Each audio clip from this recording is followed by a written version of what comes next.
Today, we delve into the travel thriller A Perfect Getaway. The story begins with a newlywed couple arriving in Hawaii for their honeymoon. On their way to a scenic spot, they encounter a man and a woman attempting to hitchhike. The wife, Alice, discreetly gives her husband, Cliff, a meaningful look, signaling her hesitation about letting strangers into their car.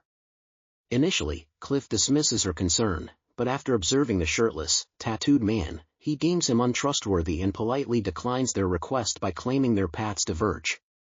Later, the couple arrives on Kauai Island and begins their trek up the mountain.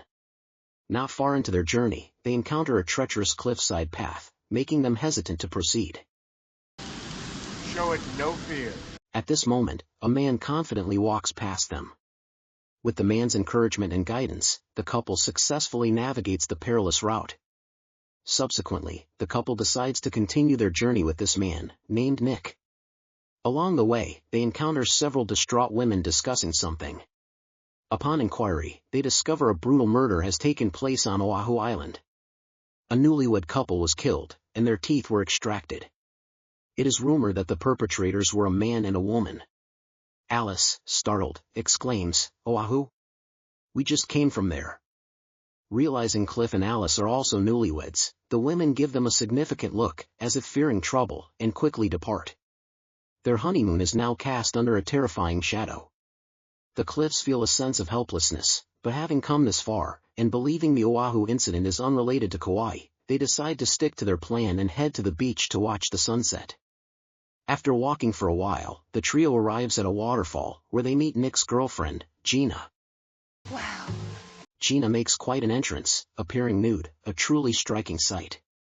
Noticing the signal strength was decent, Cliff moves aside to use his phone to research the murder case he'd just heard about. The news reports describe the killer's brutal modus operandi, causing Cliff to frown deeply in concern. Surprisingly, surveillance photos of the perpetrator are available online. Unfortunately, the internet connection is slow, and the image is loading gradually. Suddenly, people appear nearby. It turns out to be the man and woman who had tried to hitchhike earlier. The man confronts Cliff. "Didn't you say our paths diverged? What are you doing here?" Cliff stammers out a few explanations, then tries to leave.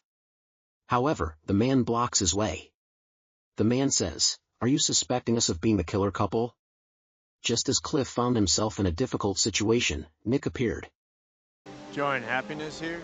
Cliff quickly ran to him, successfully extricating himself from the predicament. Afterwards, the four continued their journey. Along the way, Nick began to recount his unique experiences. He recalled that while serving as a Special Forces soldier, he was struck in the back of the head by shrapnel from a landmine.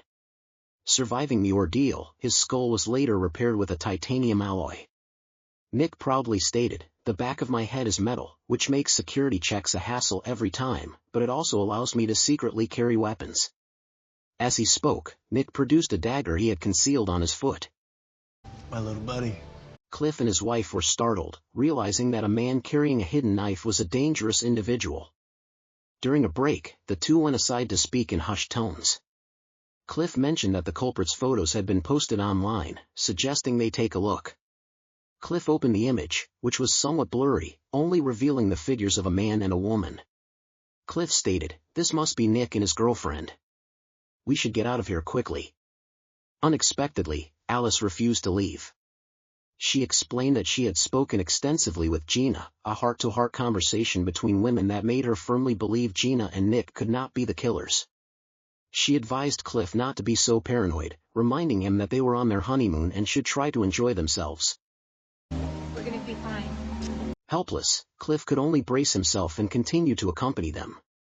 Due to a sudden downpour, the four decided to find a spot to set up camp. After Cliff painstakingly set up the tent, he turned to find everyone looking towards the forest and inquired what they were observing. What? Nick replied that something had just darted past, likely a goat. Cliff found it unbelievable. How could there be goats in this area? Nick shook his head and said, "Buddy, no offense, but your perception of the surroundings is extremely poor." Cliff was unconvinced, so Nick began recounting his past experiences to demonstrate his high level of vigilance, leaving Cliff speechless. A little while later, Nick decided to venture into the forest to hunt. Cliff initially didn't want to go, but Nick implied that only a wimp would stay behind, so he reluctantly followed. Deep in the forest, Nick mysteriously whispered, "Actually, what we saw earlier wasn't a goat, it was a person. We are being watched." Cliff panicked, wondering if the killers had found them. Nick offered a slight smile and continued to move forward. Cliff dared not get too close to Nick, trailing far behind him. At that moment, Cliff noticed a light in the distance. Upon closer inspection, he realized it was someone camping. He tried to call out to Nick, but Nick was already gone. Cliff remained in place, continuing to observe the campers. Hey, what you doing?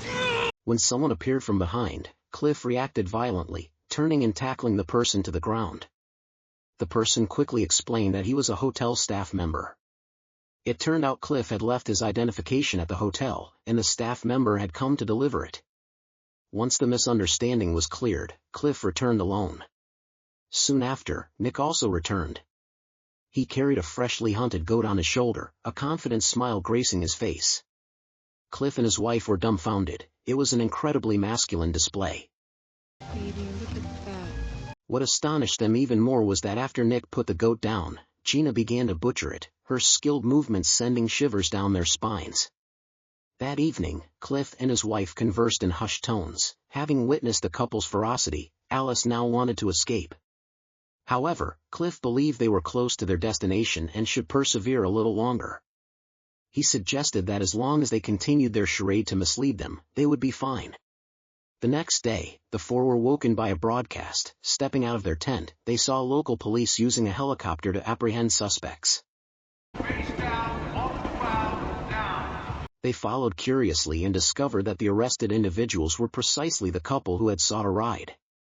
Both resisted fiercely, loudly proclaiming their innocence. Yet, the police found a pile of human teeth in the man's bag. The evidence was irrefutable.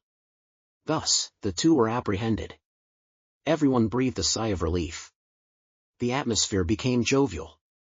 Alice confessed to Gina, admitting that they had initially suspected the couple of being the murderers.